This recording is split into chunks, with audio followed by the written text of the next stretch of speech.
So hello there, welcome back to another class of SFM. हम लोग theory पढ़ रहे हैं और थ्योरी का ये सेकंड लेक्चर है। इससे पहले वाले लेक्चर में हम लोगों ने कवर किया था हमारे फर्स्ट 4 चैप्टर्स को और आज हम थोड़े आगे बढ़ रहे हैं and we are covering up portfolio management. Portfolio management एक इंटरेस्टिंग लेकिन बहुत बड़ा टॉपिक है जिसमें हमें काफी कुछ थ्योरी के लहजे से पढ़ना पड़ेगा। So will be studying that and शुरुआत करेंगे with something which is not in the math, लेकिन हाँ आपको जानकारी होनी चाहिए क्योंकि हम मैथ से उसको कवर नहीं करेंगे। एंड हाँ, ये जितनी भी चीजें हम डिस्कस करेंगे ये सारी चीजों को आपको अगर डायग्राम्स बनाने हैं तो साथ साथ बनाने होंगे, वीडियो को पॉज कर करके, क्योंकि इसके लिए कोई भी आपको राइट अप नहीं मिल रहा है, बुक में भी शायद नहीं है, तो इस चीज का थोड़ा सा ख्याल रखिएगा। अभी के लिए शुरुआत करते हैं, लेट्स गेट स्टार्टेड। सबसे पहले आपको मैं बता देता हूं, there is something known as mean variance optimization in portfolio management. अच्छा चलो, उससे भी पहले ये डिस्कस करते हैं कि पोर्टफोलियो क्या होता है। हालांकि प्रैक्टिकल हमने जब पढ़ा है तो हमने ये जानकारी हासिल की है कि पोर्टफोलियो और कुछ नहीं भैया, जितने भी हम एसेट्स में इन्वेस्ट करते हैं उन सबको अगर मिला करके एक सिंगल नाम देना हो तो उसे हम पोर्टफोलियो कहते हैं। Fair enough. लेकिन उस पोर्टफोलियो में आप अपना कितना रिस्क लोगे, कितना आपको रिटर्न मिलेगा, ये काफी इंपॉर्टेंट मैं कह सकता हूं पैरामीटर्स होते हैं जिसके अराउंड आप अपने पोर्टफोलियो को डिसाइड करते हैं और सेलेक्ट करते हैं कि मुझे कौन सा पोर्टफोलियो लेना है। अब आमतौर पे मैंने भी जब अपनी इन्वेस्टिंग जर्नी शुरू करी थी तो उस समय इतना, मतलब इंस्पाइट ऑफ द फैक्ट कि उस समय तक मेरे सीएफए हो गया था, सब कुछ हो गया था, बट इस छोटे से पॉइंट पे मैंने गौर नहीं किया था and I was just chasing returns. तो मैं सिर्फ मीन के पीछे भाग रहा था और मैं वेरिएंस पे गौर भी नहीं कर रहा था। रिजल्ट क्या हुआ? भयंकर पैसे गवाए। तो वो पैसे गवाए इसलिए क्योंकि हम मीन और वेरिएंस दोनों को साथ में नहीं देख रहे थे। अब यहीं से आपकी शुरुआत होनी चाहिए। अगर आप पैसे इन्वेस्ट करोगे और कोई भी पोर्टफोलियो में अपने पैसे डालने वाले हो तो ये चीज ध्यान रखना हमेशा कि आपको मीन और वेरिएंस दोनों को देखते हुए चलना है और दोनों को इस तरह से बैलेंस करना है कि आप ऑप्टिमाइज कर पाओ अपने मीन और वेरिएंस के रिलेशनशिप को। अब ये होगा कैसे? आइए, एक पूरी कहानी है, उस कहानी के ऊपर में डिस्कशन करते हैं। 15-20 मिनट शायद यही डिस्कशन लगेगा, फिर हम अपनी बुक में जा पाएंगे। चलिए शुरुआत करते हैं। सबसे पहले अगर मैं आपको बात बताऊं तो देखो, ये मीन वेरिएंस ऑप्टिमाइजेशन ये कहता है आपको कि आपको ना यहाँ पे मैं 4 पोर्टफोलियोज दे रहा हूं। इन चारों पोर्टफोलियोज के आपके पास में रिटर्न्स भी हैं, साथ ही इनके रिस्क भी हैं। रिटर्न्स को हम मीन से कैलकुलेट कर रहे हैं। मीन मतलब क्या हो गया? Summation of x i by n वाला फॉर्मूला। एंड वेरिएंस वाले फॉर्मूले तो खैर हम जानते ही हैं, जिसे हम स्टैंडर्ड डेविएशन भी कह सकते हैं। तो मैं यहाँ पे आपको मीन और स्टैंडर्ड डेविएशन दोनों दे रहा हूं, जो कि आपको यहाँ मेजर करके दे रहे हैं कि इन पोर्टफोलियो में रिटर्न और रिस्क कितना कितना आएगा। अगर आपको इन दोनों चीजों की इंफॉर्मेशन अवेलेबल है तो सबसे सटीक तरीका, सबसे सिंपल तरीका जिससे आप ये पता लगाओ कि कौन से पोर्टफोलियोज आपके लिए बने हैं या कौन से पोर्टफोलियोज बेहतरीन हैं, उनको पता करने के लिए आपको एक स्कैटर प्लॉट बनाना चाहिए। भैया कैसा दिखता है ये स्कैटर प्लॉट? बहुत सिंपल है। ये स्कैटर प्लॉट ना एक चार्ट जैसा ही दिखता है। इस चार्ट में अगर आप देखेंगे तो एक्स और वाई एक्सिस है। एक्स एक्सिस पे हम लोग प्लॉट कर रहे हैं अपने रिस्क को और वाई एक्सिस में हम प्लॉट कर रहे हैं अपने रिटर्न ऑन द पोर्टफोलियो को। अगर आप ऑब्जर्व करेंगे तो मैंने यहाँ एक नहीं बल्कि 4 पॉइंट्स प्लॉट किए हैं, यानी 4 बिंदु यहाँ पे लिखे हैं या बनाए हैं। इन चारों बिंदुओं में मैं रिस्क और रिटर्न की जो रिलेशनशिप है उसको डिफाइन कर रहा हूं ऑन द ग्राफ। एंड ये हर एक पॉइंट एक पोर्टफोलियो के रिस्क और उसके रिटर्न के रिलेशनशिप को डिफाइन करता है। आप देख सकते हैं यहाँ 4 पोर्टफोलियो थे तो 4 बिंदु आपको नजर आ रहे हैं और ये सब के सब आपको रिस्क और रिटर्न बताते हैं। जैसे एग्जांपल के तौर पे अगर मैं सेकंड पॉइंट की बात करूं तो सेकंड पॉइंट का जो रिटर्न है वो इस लेवल पे है और जो रिस्क है वो इस लेवल पे है। तो आपको इसका रिटर्न और रिस्क दोनों का अंदाजा लग जाता है। एंड जाहिर सी बात है, अगर मैं आपको एक नहीं अनेक भी ऐसे रिलेशनशिप्स दे दूं तो आप उनको आराम से चार्ट पे प्लॉट कर पाओगे। If you are able to do so then उसे ही हम कहते हैं स्कैटर प्लॉट। स्कैटर प्लॉट पे नेक्स्ट मेरी बात यह है कि देखो, ये 4 पोर्टफोलियो से काहे का तो स्कैटर प्लॉट बनेगा। हकीकत में तो अनेकों पोर्टफोलियोज बन सकते हैं फ्रॉम रिस्की एसेट्स। यानी कि एक एग्जांपल के तौर पे अगर इंडिया की बात करें तो इंडिया में इतने सारे शेयर्स लिस्टेड है। अगर कोई इन शेयरों का एक पोर्टफोलियो बनाना चाहता है 20 शेयर्स का, तो सबके कितने अलग अलग टाइप के पोर्टफोलियो बनेंगे। कोई किन्हीं 20 शेयर से बना रहा है, कोई किन्हीं 20 शेयर से बना रहा है, कोई कुछ वेटेज रख रहा है, कोई कुछ वेटेज रख रहा है। देखा जाए तो एक अलग ही बहुत ही बड़ा नंबर्स बन सकता है of total number of portfolios. And हर एक पोर्टफोलियो का अपना मीन और अपना स्टैंडर्ड डेविएशन होगा। तो ऐसे में एक बार के लिए मैं मान लेता हूं कि इट इज थियोरेटिकली पॉसिबल कि हम उन सारे पोर्टफोलियोज को जान पाएंगे, उन सारे पोर्टफोलियोज को जो कि रिस्की एसेट से बने हैं उनको हम आइडेंटिफाई कर पाएंगे। अगर आइडेंटिफाई हो जाएंगे तो उन पे रिटर्न और रिस्क हम कैलकुलेट करेंगे एंड फिर वापस स्कैटर प्लॉट पे प्लॉट करेंगे। अब की बार आप जो स्कैटर प्लॉट देख रहे हो इस पे आपको एक नहीं अनेकों पॉइंट्स दिख रहे। Every point is denoting the return and risk of a portfolio and इतने सारे पॉइंट्स होने का मतलब यह है कि मैंने यूनिवर्स में जितने भी पोर्टफोलियो पॉसिबल है वो पोर्टफोलियो यहां पे बनाए हैं और उन पोर्टफोलियो के रिस्क और रिटर्न को डिफाइन किया है। क्लियर? तो we have a scatter plot here. पर अब समस्या यह है कि स्कैटर प्लॉट को देख करके हम पहचाने कैसे कि कौन से पोर्टफोलियो अच्छे हैं और कौन से अच्छे नहीं हैं। तो हाँ जी, इसको भी डिसाइड किया जा सकता है, इसको भी समझा जा सकता है। कैसे? इसी डायग्राम पे एक बार गौर करो और मेरे 3 सवालों का जवाब दो। पहला सवाल यह है कि क्या आप इस पूरे डायग्राम में एक ऐसा पोर्टफोलियो ढूंढ करके दिखा सकते हैं जो कि एक्चुअल में मिनिमम वेरिएंस पोर्टफोलियो है, यानी कि इस पूरे यूनिवर्स में उस पोर्टफोलियो में रिस्क सबसे कम है। आपकी जानकारी के लिए मैं बता दूं, हम अपनी रिस्क को मेजर कर रहे हैं एक्स एक्सिस पे। तो रिस्क कम होने का मतलब है इसी एक्स एक्सिस पे आपको टू द लेफ्ट की तरफ जाना है। टू द लेफ्ट जाते हैं तो मेरे ख्याल से ये वाला पोर्टफोलियो है जिसकी रिस्क सबसे कम है। इससे कम कोई भी रिस्क है ही नहीं किसी प्रोजेक्ट में या फिर किसी भी पोर्टफोलियो में। आप मुझसे कहेंगे अरे रिस्क जीरो क्यों नहीं हो सकता? जीरो इसलिए नहीं हो सकता क्योंकि ये जितने भी पोर्टफोलियोज बने हुए हैं ये सारे पोर्टफोलियोज बने हुए हैं यूजिंग रिस्की एसेट्स। इसमें रिस्की एसेट्स है, यानी कि सारे ऐसे शेयरों से मिलकर के या ऐसे एसेट्स से मिलकर के ये पोर्टफोलियो बने हैं जो कि सारे के सारे रिस्की हैं। इसीलिए अपने पोर्टफोलियो की रिस्क को हम जीरो तो नहीं कर सकते, बट हाँ इसको कम बेसी कर सकते हैं। तो कम से कम अगर हम अपनी रिस्क को करना चाहते हैं तो यहां तक हम पहुंच सकते हैं। इस पोर्टफोलियो में, पूरे यूनिवर्स में ये वो पोर्टफोलियो है जिसमें रिटर्न चाहे जितना भी मिल रहा हो, लेकिन यस इसमें रिस्क सबसे कम है। अगर रिस्क सबसे कम है तो इसे हम कहते हैं मिनिमम वेरिएंस पोर्टफोलियो। क्लियर? ठीक है। इसके आगे नेक्स्ट क्वेश्चन मेरा ये है कि अगर हम एक रैशनल इन्वेस्टर है, वैसे रैशनल इन्वेस्टर रिस्क एवर्स भी होता है। रिस्क एवर्स का मतलब होता है कि आप जितना रिटर्न कमाना चाहते हो उसमें कम से कम रिस्क लेना चाहोगे, या फिर में रिस्क ले रहे हो तो ज्यादा से ज्यादा रिटर्न कमाना चाहोगे। ये दोनों ही डेफिनेशंस मिल करके आपको रिस्क एवर्स बनाते हैं, एक रैशनल इन्वेस्टर बनाते हैं। तो मेरा यहां सेकेंड क्वेश्चन यही है कि अगर आप एक रैशनल इन्वेस्टर हो तो क्या आपको ऐसा नहीं लग रहा कि ये जितने भी पोर्टफोलियोज हमने यहाँ ऊपर ड्रॉ कर रखे हैं वो सारे के सारे एफिशिएंट नहीं है? उनमें से कुछ चुनिंदा हैं जो एफिशिएंट है और बाद बाकी एफिशिएंट नहीं है। आप बोलेंगे भैया प्रूव करो, मैं प्रूव करता हूं। अगर हम यहां देखें तो आप एक चीज ऑब्जर्व करना, हम सबसे पहले क्या करना चाहेंगे ना, सबसे पहले फॉर एवरी रिटर्न लेवल हम ये देखना चाहेंगे कि कौन से पोर्टफोलियोज हैं जो रिटर्न उतना ऑफर कर रहे हैं लेकिन रिस्क कम ले रहे हैं या रिस्क उनमें कम है। जैसे एग्जांपल के तौर पे अगर आप इतने रिटर्न लेवल पे हो तो देखो ये वाला जो है ये कम से कम रिस्क का है। इसी के बाद ये वाला लगभग सिमिलर रिटर्न ऑफर कर रहा है लेकिन रिस्क इसकी थोड़ी ज्यादा है। और आगे और कई सारे हो सकते हैं, बट ये सबसे लेफ्ट मोस्ट है तो जाहिर सी बात है ये हमारे लिए बेस्ट है। इसी तरह अगर हमारा रिटर्न लेवल थोड़ा हम ऊपर ले जाएं तो हमें और एक मिनिमम वेरिएंस पोर्टफोलियो मिल जाता है। हमें रिटर्न लेवल और ऊपर ले जाना है और मिल जाएगा और मिल जाएगा। आप देखो जितने ऊपर रिटर्न पे जा रहे हो आप रिटर्न ऊपर ऊपर ऊपर जाते रहो लेकिन रिस्क कम से कम होनी चाहिए। तो आप कुछ पोर्टफोलियोज को आइडेंटिफाई कर सकते हैं कि ये बढ़िया पोर्टफोलियोज हैं। ऐसा क्यों है भैया? इनको आइडेंटिफाई क्यों कर पा रहे हैं? क्योंकि बाकी सब निकम्मे हैं। इसको मैंने जो ड्रॉ किया ना इसको आप हटा दीजिए, बाकी सब निकम्मे हैं। निकम्मे क्यों? क्योंकि इनका रिटर्न उतना ही आ रहा है लेकिन रिस्क कम है, तो ऑब्वियसली ये ज्यादा एफिशिएंट पोर्टफोलियोज हैं। पर रुक जाइए, हमारा अभी तो एक ही ऑब्जेक्टिव पूरा है कि हम रिटर्न के मुकाबले रिस्क दे रहे हैं, पर रिस्क के मुकाबले भी तो रिटर्न देख सकते हैं। अगर मुझे इतनी लेवल ऑफ रिस्क लेनी है, मान लो if I want to take this level of risk, तब फिर क्या होगा भैया? अगर मुझे इतना ही लेवल ऑफ रिस्क लेना है तो जाहिर सी बात है मैं ये नीचे वाले पोर्टफोलियो में क्यों रहूंगा, मैं ऊपर वाले पोर्टफोलियो में रहूंगा। अच्छा मुझे इतनी लेवल ऑफ रिस्क लेनी है तो अगेन मैं नीचे वाले में क्यों रहूंगा, मैं ऊपर वाले में रहूंगा। क्योंकि नीचे वाले में क्या हो रहा है ना, रिटर्न कम मिल रहा है, ऊपर वाले में रिटर्न ज्यादा मिल रहा है। तो मेरा ये कहना है कि अगर आप पहले तो रिटर्न के लेवल पे कम से कम रिस्क वाले पोर्टफोलियो को अलग करें तो कई सारे पोर्टफोलियो इनएफिशिएंट हो जाते हैं।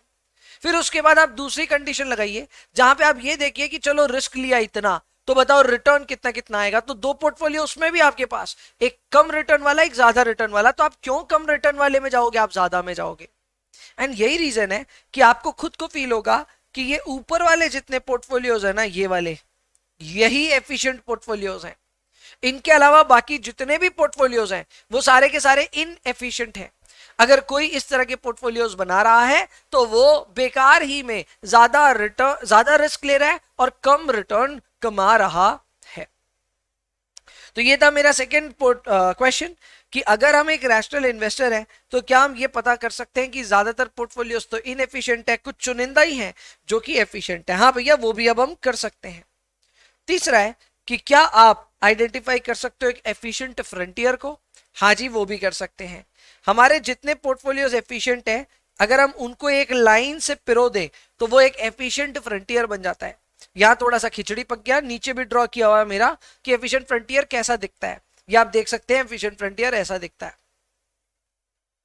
Clear? So you have an efficient frontier जिसपे अलग अलग लेवल पे आपको अलग अलग पोर्टफोलियोज नजर आ रहे हैं और वो पोर्टफोलियोज आपको बेस्ट एफिशिएंट रिजल्ट्स ला करके दे रहे हैं। नेक्स्ट क्वेश्चन ये है कि चलो अभी तक तो हम रिस्की एसेट्स की बात कर रहे थे, अगर हम रिस्की एसेट्स में रिस्क फ्री एसेट को भी इंक्लूड करें तब क्या होगा जी। अगर हम रिस्की एसेट्स में रिस्क फ्री एसेट्स को इंक्लूड करेंगे तो सिचुएशन चेंज हो जाती है।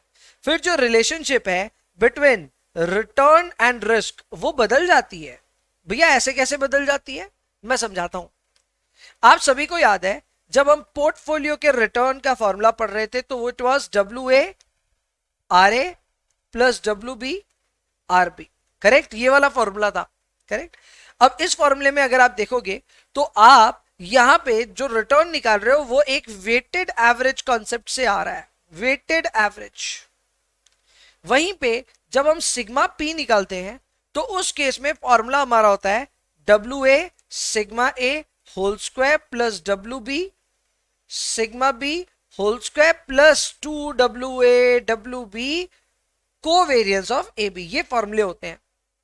पर क्या आपको पता है अगर आपके दो एसेट्स में से एक एसेट रिस्क फ्री हो जाए तो फिर उस केस में आपको यहां पे ये दोनों कंपोनेंट यूज ही नहीं करने पड़ते।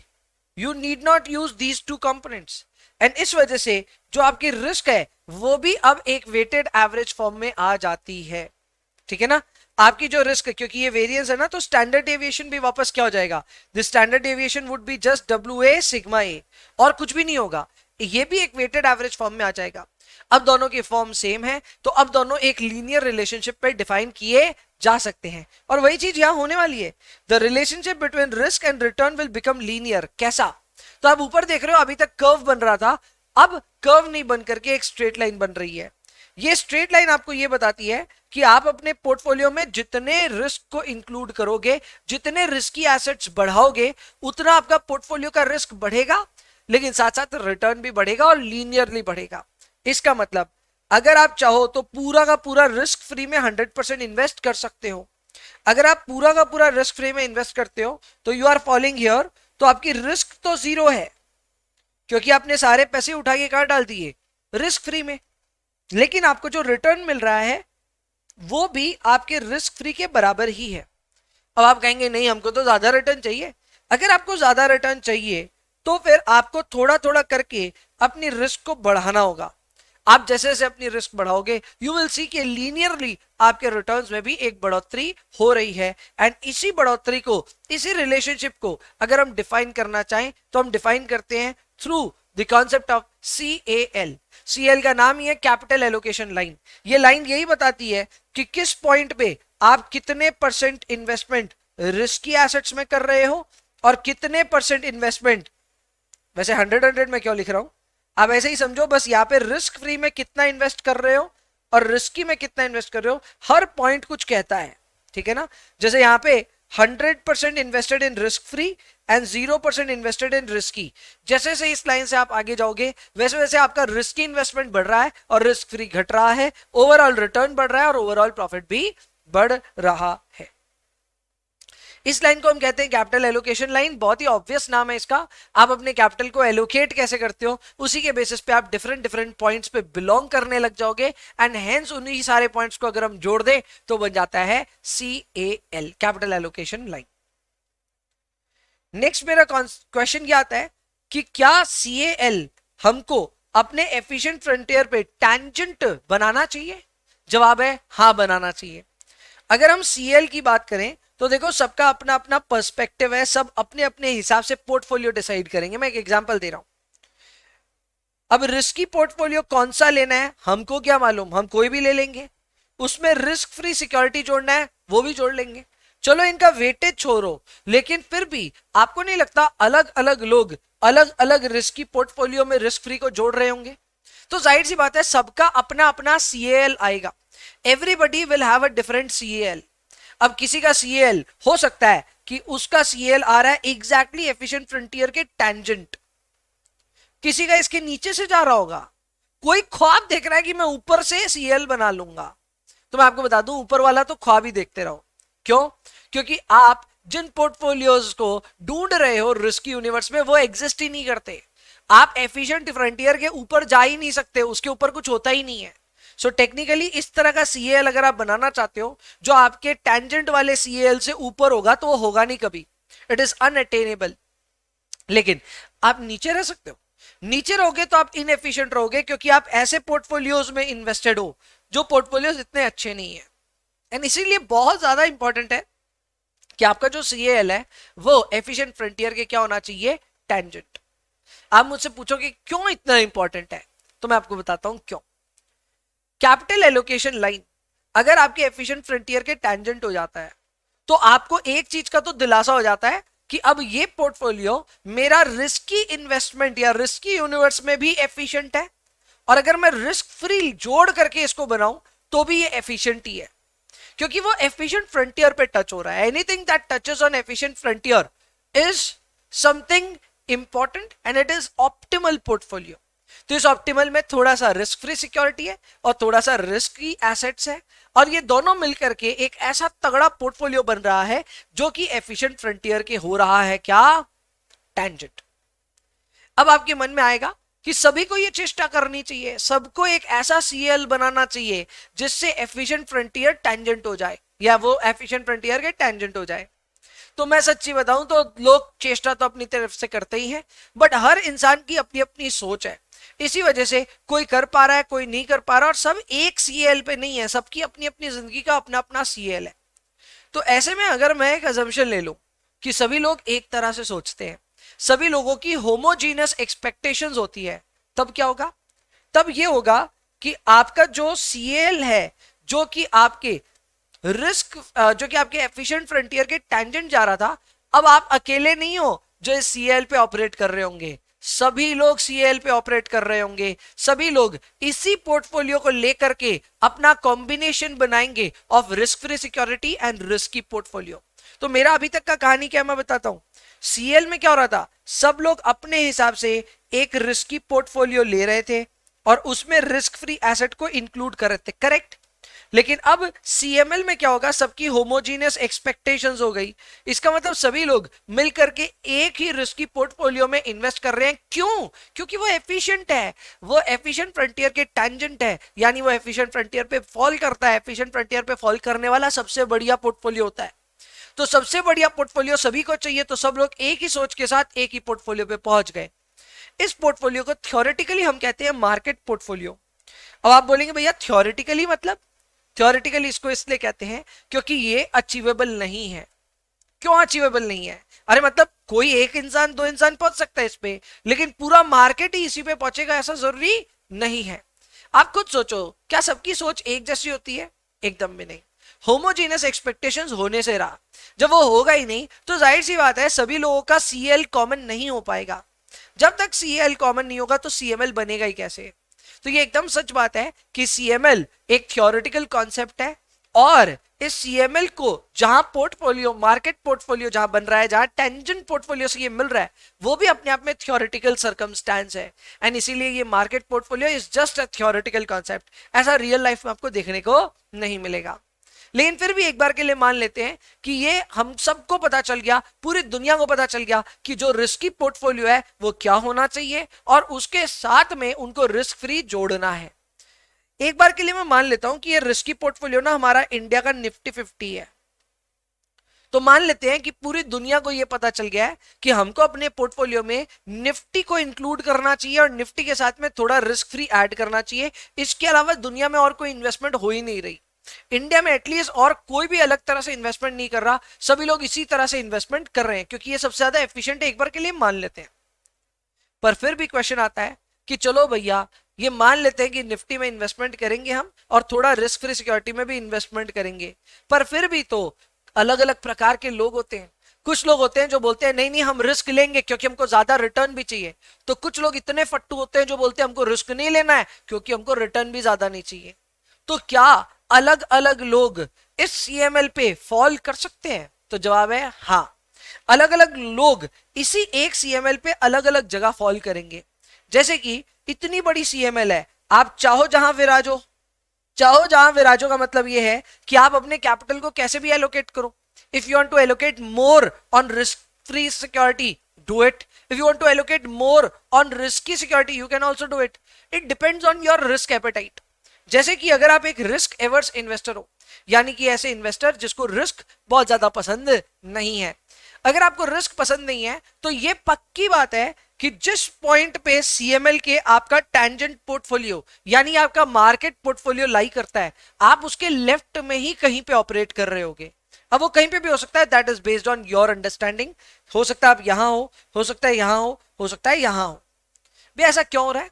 ऐसा इसलिए हो रहा है क्योंकि सीएमएल का ये जो पॉइंट है जहां पे इसका मार्केट पोर्टफोलियो एफिशिएंट फ्रंटियर के साथ मिलकर के टेंजेंट हो जाता है, वो पॉइंट डिनोट करता है कि आप यहां तक आते आते 100% रिस्क की इन्वेस्टमेंट करने लगे हो और आप 0% इन्वेस्ट कर रहे हो रिस्क फ्री सिक्योरिटी में। ये वो पॉइंट एक्सप्लेन करता है। क्यों? क्योंकि यहां पे रिस्क भी जो है वो सिग्मा एम हो जाती है और जो हमारा रिटर्न भी है वो भी आर एम हो जाता है। So technically you have invested 100% of your wealth in Nifty and आप रिस्क फ्री में एकदम भी पैसा नहीं डाल रहे हो। ठीक है ना? तो ऐसा तो यार बहुत कम ही लोग करते हैं। ज्यादातर लोग क्या करते हैं, निफ्टी भी खरीदते हैं तो फिर रिस्क फ्री सिक्योरिटी भी खरीदते हैं। तो risk averse people will always fall somewhere to the left of this point. इस पॉइंट के लेफ्ट पे ये फॉल करेंगे क्योंकि ये रिस्क एवर्स है, ये थोड़ा पैसा रिस्क फ्री में भी डालेंगे और थोड़ा पैसा निफ्टी वगैरह में डालेंगे। पर भैया रिस्क सीकिंग क्या करेंगे? रिस्क सीकिंग यहाँ पे एक अलग गेम खेल सकते हैं। रिस्क सीकिंग इसी पॉइंट के हो सकता है राइट में ऑपरेट कर रहे होंगे। राइट में ऑपरेट करने का मतलब क्या होता है? राइट में ऑपरेट करने का मतलब ये होता है कि आप मोर देन 100% इन्वेस्ट कर रहे हो निफ्टी में एंड लेस देन 0% इन्वेस्ट कर रहे हो रिस्क फ्री में। आप कहेंगे ये क्या हो रहा है, ये कैसे हो सकता है? हो सकता है हम ना रिस्क फ्री पे बोरो कर लेंगे पैसे। तो अगर हमारे पास पहले 100 रुपए थे तो बोरोइंग के बाद तो 150 हो जाएंगे ना, अगर 50 रुपए बोरो किए तो। इसी तरह आप अपने पैसे को ना बढ़ा सकते हैं। आप जितना बोरो करोगे उतना पैसा मिल जाएगा and based on that borrowing आप आराम से निफ्टी में ओवर इन्वेस्ट कर पाओगे। तो यहां पे आपकी इन्वेस्टमेंट ऑन निफ्टी और on the market portfolio is more than 100% while the investment in risk free security is in negative, यानी कि आप बोरो कर रहे हो। इसीलिए आप देख सकते हैं कि इस सेगमेंट को मैंने बोरोइंग नाम दिया है और इस सेगमेंट को हमने लेंडिंग नाम दिया है, क्योंकि एक तरफ आप रिस्क फ्री सिक्योरिटी में इन्वेस्ट कर रहे हो तो दूसरी जगह आप रिस्क फ्री सिक्योरिटी को शॉर्ट करके या जैसे भी करके वहां से पैसे आप बोरो कर रहे हो। तो दोनों में डिफरेंस है एंड जाहिर सी बात है बोरो करने वाला लेवरेज्ड गेम खेल रहा है, ज्यादा रिस्क लेने के लिए इंटरेस्टेड है एंड इसीलिए सीएमएल पे अलग अलग जगह अलग अलग लोग ऑपरेट कर सकते हैं। नेक्स्ट आता है कि क्या हमें और भी कुछ सीखना है इसमें? हाँ जी, एक आखिरी छोटा सा टॉपिक और सीखना है। आप सीएल सीख चुके, आप समझो आपने शुरुआत करी एफिशिएंट फ्रंटियर के साथ, उसके बाद में आपने सीखा सीएएल, फिर आपने सीखा सीएमएल। अब मुझे ये कहना है कि ये जितना आपने सीखा उसका और एक बेटर वर्जन है, वो है एसएमएल यानी सिक्योरिटीज मार्केट लाइन। वैसे सीएमएल जो था वो था कैपिटल मार्केट लाइन, ठीक है? तो अब सिक्योरिटीज मार्केट लाइन जो है वो और बेटर वर्जन है ऑफ सीएमएल। एकदम सीएमएल है लेकिन थोड़ा बेटर है। ऐसा क्यों? ऐसा इसलिए क्योंकि जब हम सीएमएल की बात कर रहे थे तो सीएमएल में अपने वाई एक्सिस में तो आरपी होता है, सही है, यानी रिटर्न ऑन पोर्टफोलियो होता है, पर अपने एक्स एक्सिस में हम लेते हैं सिग्मा पी यानी कि standard deviation. Now this is wrong. Why this is wrong? क्योंकि हम एक तरफ तो बात कर रहे हैं पोर्टफोलियो की, दूसरी तरफ रिस्क ले रहे हैं, टोटल रिस्क। कैसे चलेगा? हमें तो पता है कि अगर हम एक पोर्टफोलियो बनाते हैं तो हम अपनी अनसिस्टमैटिक रिस्क यानी डाइवर्सिफाइबल रिस्क को डाइवर्सिफाई कर सकते हैं। अगर हम उसे डाइवर्सिफाई कर सकते हैं तो हमें सिर्फ फिक्र करनी चाहिए अपनी सिस्टमैटिक रिस्क की। हमें क्यों टोटल रिस्क से मतलब है? एंड इसीलिए एसएमएल इंट्रोड्यूस हुआ। एसएमएल सेम सीएमएल वाला ग्राफ है, बस फर्क इतना है कि यहाँ पे टोटल रिस्क के साथ नहीं बल्कि आप बीटा के साथ अपने रिटर्न को इक्वेट कर रहे हैं। रिटर्न को बीटा के साथ इक्वेट करने का सबसे बड़ा फायदा क्या है? इसको इक्वेट करने का सबसे बड़ा फायदा यह है कि यहां पे आप सिर्फ सिस्टमैटिक रिस्क को कंसीडर कर रहे हो, because beta is the measure of systematic risk and you are not considering total risk. So ये इसकी एक बहुत तगड़ी बात है। ये होता है एसएमएल। अब इस एसएमएल की अगर इक्वेशन को हम फॉर्म में लें तो मैं बता दूं इसकी इक्वेशन होती है y is equal to a plus b x. तो यहां y क्या है? y is RP. a क्या है? a इज माई इंटरसेप्ट यानी कि रिस्क फ्री सिक्योरिटी।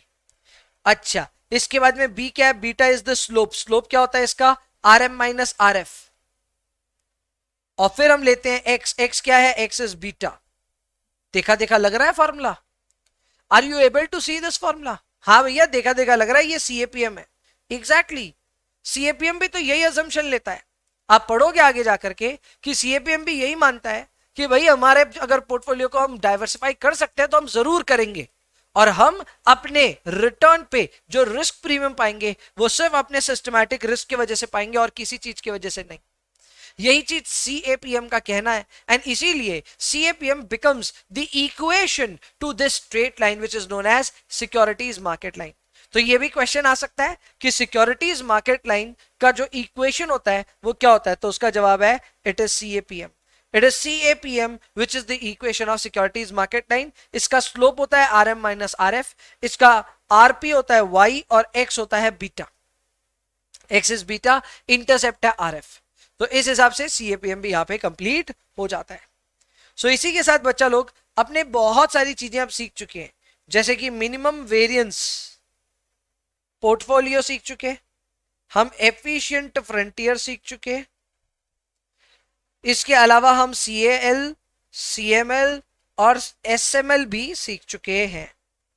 इन सारी चीजों को आगे नोट्स में हम लोग स्किप कर रहे होंगे, वहां लिखा रहेगा क्लास नोट्स रेफर करो, जो कि ये था। करेक्ट? तो अपने कई चीजों को बीच में से स्किप कर पाएंगे बिकॉज ऑफ दिस, बट बाद बाकी अभी तक जितना सीखा है आई होप आपको ये बड़ा मजेदार समझ में आया होगा। आइए अब अपने शुरुआत करते हैं विथ पोर्टफोलियो मैनेजमेंट की theory from the book. Let's get started.